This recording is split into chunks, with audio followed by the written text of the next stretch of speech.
Tingginya angka pemilih yang golput di Pilkada Jakarta sudah ada peneliti Perludem, Haikal. Selamat sore Mas Haikal. Di tahun ini angka golput sangat tinggi sekali di Jakarta. Penyebabnya apa Mas Haikal? Ya, selamat sore Mas Wilson.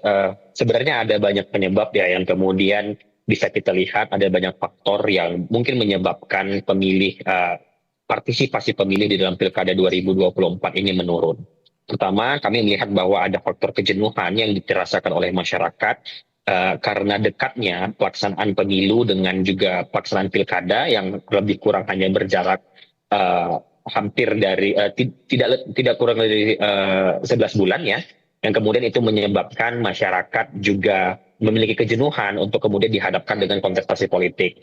Lalu ada juga faktor yang memungkinkan antara lainnya adalah karena masyarakat tidak melihat ada pilihan yang kemudian sesuai dengan visi misi yang diharapkannya sehingga masyarakat lebih memilih untuk tidak hadir ke TPS.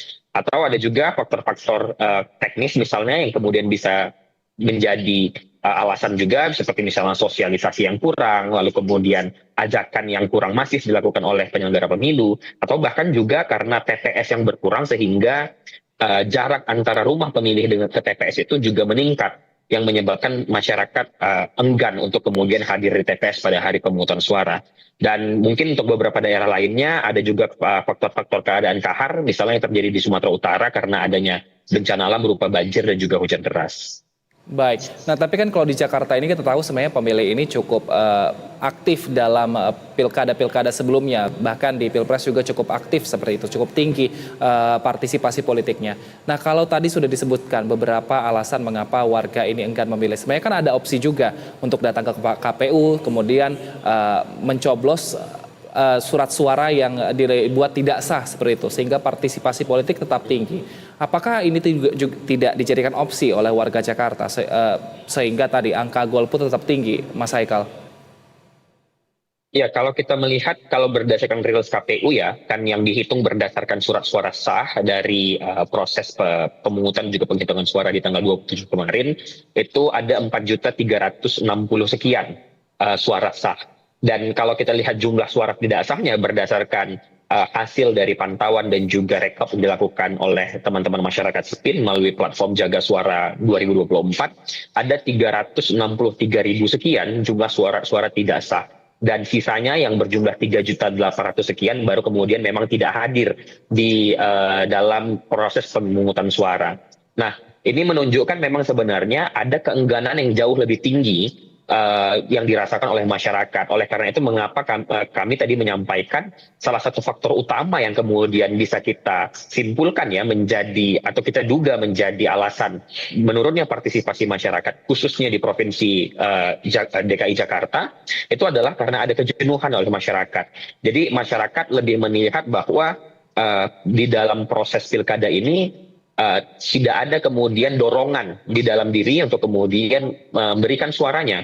Entah itu karena misalnya hasil dari pemilu di bulan Februari yang kemudian mengecewakan atau alasan-alasan lainnya, tentu itu menjadi faktor yang perlu kita dalami. Tapi yang pasti adalah bahwa masyarakat memang sudah jenuh dihadapkan dengan dua jenis pemilihan di waktu yang berdekatan. Oleh karena itu, dalam beberapa kesempatan, bahkan sebelum pelaksanaan pilkada, kami sudah menyampaikan bahwa perlu ada evaluasi terkait dengan hal ini, dan benar saja dugaan bahwa akan terjadi penurunan partisipasi itu memang terjadi pada akhirnya. Nah evaluasi yang disampaikan pada saat itu apa saja Mas Haikal?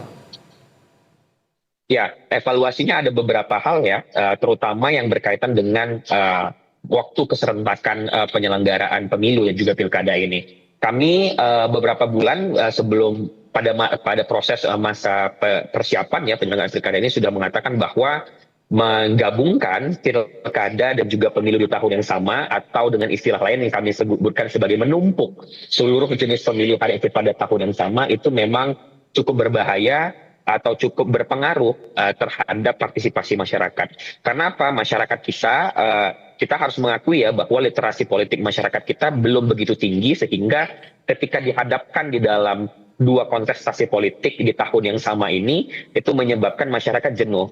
Ya, dan catatan-catatan lainnya juga berkaitan dengan sosialisasi karena kami juga menilai bahwa sosialisasi yang disampaikan oleh KPU itu juga tidak tidak semasif pada saat pemilu presiden dan juga pemilu legislatif kemarin. Mungkin karena ada anggapan bahwa apa yang diterima oleh masyarakat di pemilu legislatif dan pemilu pilpres kemarin itu kan juga sebenarnya tidak jauh berbeda dengan apa yang akan dihadapi masyarakat di pilkada. Namun karena sosialisasi yang mungkin kurang masif tersebut, itu yang juga menyebabkan masyarakat tidak mendapatkan informasi yang cukup sebenarnya untuk memilih di dalam gelaran pilkada ini.